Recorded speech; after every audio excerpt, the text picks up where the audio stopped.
Hello everyone, দুটা set লৈ আহিছো এই দুটা সেট একচুয়ালি অৰ্ডাৰ প্লেস কৰিছে বেংগলোৰ কৰ্ণাটকাৰ পৰা এগৰাকী বাইদেউ যিগৰাকীয়ে মোৰ পৰা লৈয়ে থাকে বাৰু আৰু তেখেতে এই দুটা সেট পছন্দ কৰিছে এটো ৰূপত বনাই মিনা কৰা হয় কাৰণে মই ওচৰৰ পৰা দেখুৱাই দিছো এটা হৈছে পাট গলপটা ব্ল্যাকত লৈছে আৰু এটা স্কয়াৰ টাইপৰ লৈছে খুব ধুনিয়া হয় সেট দুটা এইবোৰ ৰূপত বনাই হুন পানী চৰুৱা হয় আৰু মিনা ওয়াৰ্ক কৰা হয় আৰু তেখেতে খুব পছন্দ কৰিছে এই সেট গিটা আৰু তেখেতে মোক পঠিয়াই দিবলৈ কৈছে এতিয়া পঠিয়াই দিম হেতু কাৰণে ভাবিলো ৰিল এটা বনাই দিওছুন আপোনালোককো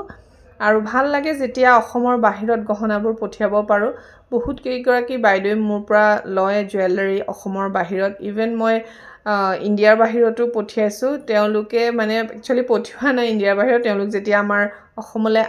আহিলে মোৰ জুৱেলাৰী শ্বপ ভিজিট কৰে আৰু মন পছন্দৰ গহনা এবিধ লৈ যায় আপোনালোকে এনেকৈ অৰ্ডাৰ প্লেস কৰিব পাৰে মোৰ ওচৰত স্ক্ৰিনত থকা নম্বৰত মোক ফোনো কৰিব পাৰে হোৱাটছআপো কৰিব পাৰে ধুনিয়া ধুনিয়া জুৱেলাৰী লবৰ কাৰণে আৰু মোৰ ওচৰত আপোনালোকে ৰূপৰ ওপৰত বনোৱা গহনা পাব যিখিনি কেঁচা হুন লগোৱা হয় ওপৰত যেটো 24 ক্যাৰেট